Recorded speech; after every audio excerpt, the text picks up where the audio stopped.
effet, bonjour à tous. Bonjour Yannick Jadot. Bonjour. Merci d'être avec nous ce matin. On l'a entendu, la riposte s'accélère face à l'arrivée du variant Omicron.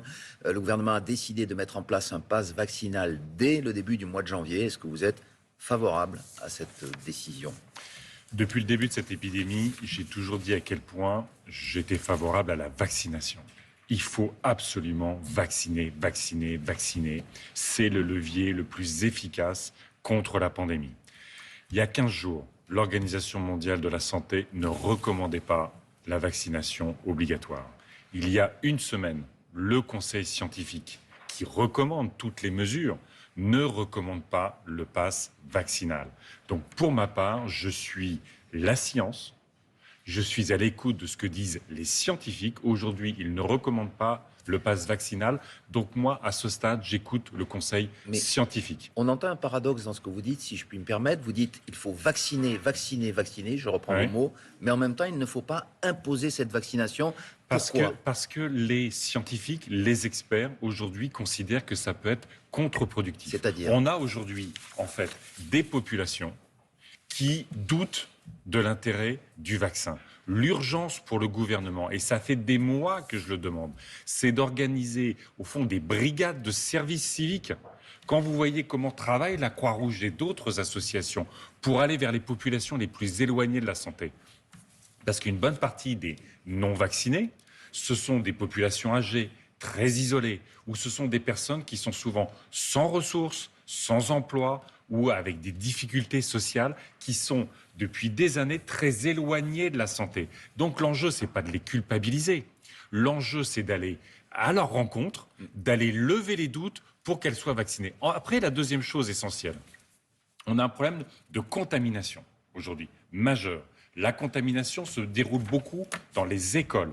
Et moi, je reste sidéré et choqué que ce gouvernement n'ait toujours pas mis en place les capteurs de CO2 dans les classes, comme dans tous les lieux clos qui reçoivent du public. On sait que c'est un outil essentiel. Tout le monde le recommande.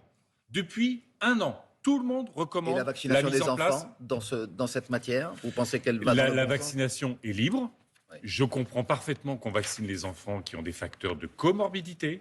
Mais aujourd'hui, la difficulté qu'on a avec le virus et les enfants, c'est leur contamination plus que leur maladie. Donc il faut que le ministre Blanquer arrête de donner des leçons à tout le monde et qu'il mette en place des capteurs de CO2 dans les écoles. Pour vous, c'est la solution. Pour pouvoir aérer. Mais ça... Enfin, dernier point, si vous me permettez, Je vous en prie. il n'y aura pas de résolution de cette pandémie tant qu'on n'aura pas vacciné dans le monde entier. Il nous faut absolument lever les brevets. On n'est pas en train d'organiser une rente pour les labos pharmaceutiques avec un rappel tous les 5 mois, tous les 6 mois. Il faut vacciner dans le monde entier. Et puis, si vous me permettez un dernier mot là-dessus, Biden vient de lancer un grand plan de riposte au Covid.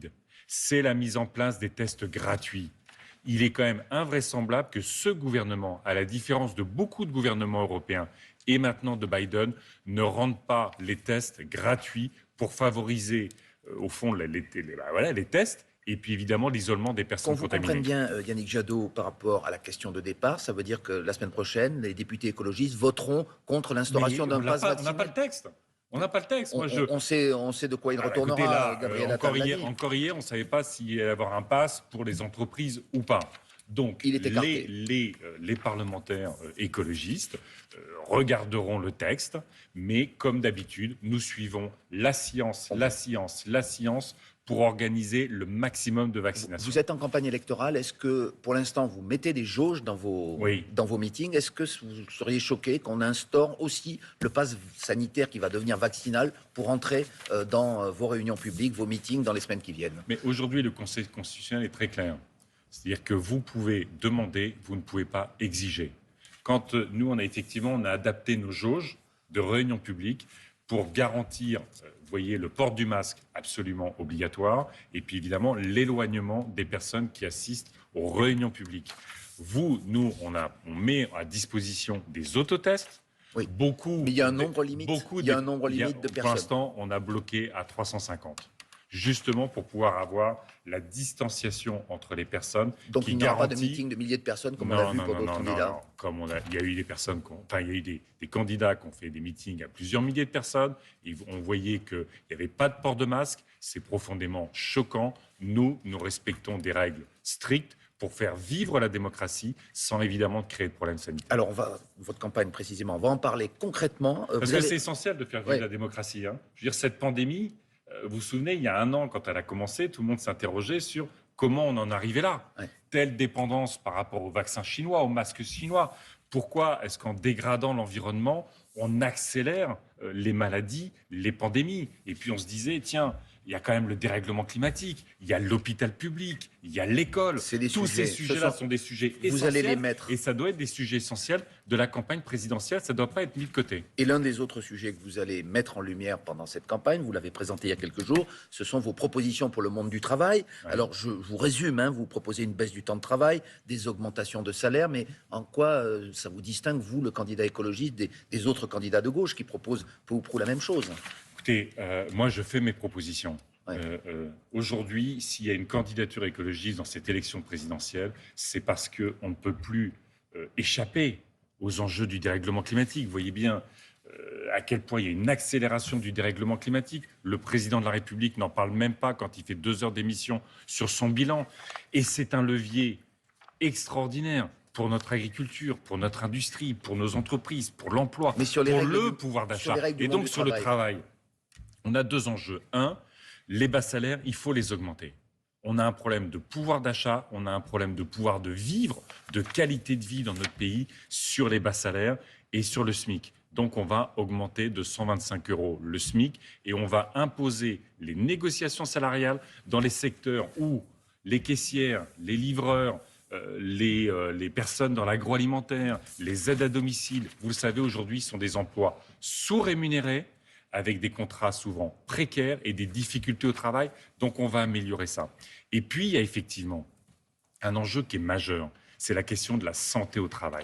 Est-ce que vous savez qu'entre les 5% de la population les plus pauvres et les 5% les plus riches, il y a 13 années de différence d'espérance de vie. C'est l'une des plus grandes injustices de notre société. Yannick Jadot, pour lesquelles vous voulez restaurer le compte pénibilité qui avait été institué sous François Hollande pour prendre en compte la pénibilité donc, de certains métiers. Est-ce que ça veut dire que vous êtes défavorable aussi par principe à un allongement de l'âge du départ à la retraite qui de toute façon va être dans le débat présidentiel? Vous vous rendez compte que les personnes qui aujourd'hui portent le report de l'âge de la retraite sont les personnes qui font partie de ces 5% les plus favorisés, qui ont aujourd'hui une espérance de vie autour de 84 ans.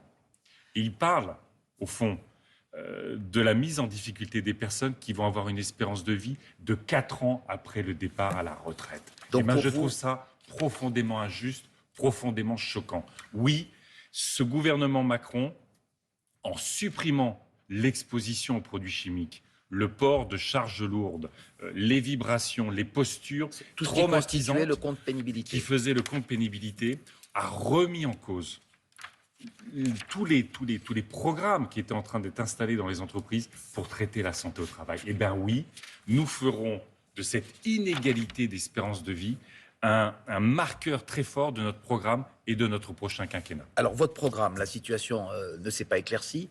Parmi les candidats de gauche, c'est le moins qu'on puisse dire, malgré, ou en tout cas avec l'entrée en scène de Christiane Taubira. Qu'est-ce qui pourrait faire un déclic, selon vous, à partir du mois de janvier, pour que ce total des voix de gauche dépasse les 25% que lui promettent aujourd'hui les sondages, Yannick Jadot? L'enjeu pour les écologistes, c'est de faire en sorte que le vivant, la culture, les services publics, la démocratie et le climat soient au cœur de la campagne électorale et du prochain quinquennat. On voit Christiane Taubira à l'écran. L'écologie n'est pas soluble dans la gauche. Il y a une vieille gauche qui ne sait plus où elle habite.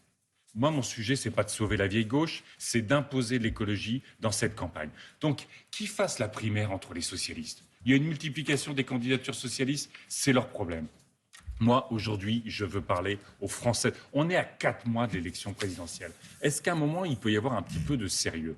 Donc moi, je veux parler comment on fait pour l'écologie. On a nos jeunes qui, vous avez vu ce chiffre, 37% des jeunes de moins de 25 ans sautent au moins un repas par semaine parce qu'ils n'ont pas les Et moyens. ça, c'est un Eh ben, défi écologique. je veux mettre le revenu citoyen pour, à partir de 18 ans, automatique, au niveau du seuil de pauvreté, pour qu'il n'y ait plus un seul jeune qui soit obligé d'aller à la soupe populaire en même temps que faire ses études. On a vu la météo juste avant notre entretien, il faisait -5. Il y a 2 jours, je faisais la maraude avec le SAMU social. Vous avez dans notre pays des gens qui dorment dehors. Vous avez dans notre pays des gens qui dorment On va entendre vos dehors propositions la nuit. dans Et les ben moi, prochaines je semaines. veux régler ces problèmes de grande pauvreté en même temps que celle du climat et du vivant dans notre société. Plus de solidarité, plus d'écologie. Voilà un beau projet pour 2022. Qu'on vient d'entendre. Merci. Merci beaucoup Yannick Jadot, candidat donc de Europe Écologie Les Verts pour cette campagne présidentielle. Et c'est la suite de Télématin. Merci. Merci beaucoup. Merci Gévy Timbert et merci à votre invité Yannick Jadot qui, on vient de l'entendre, s'est prononcé contre le pass vaccinal.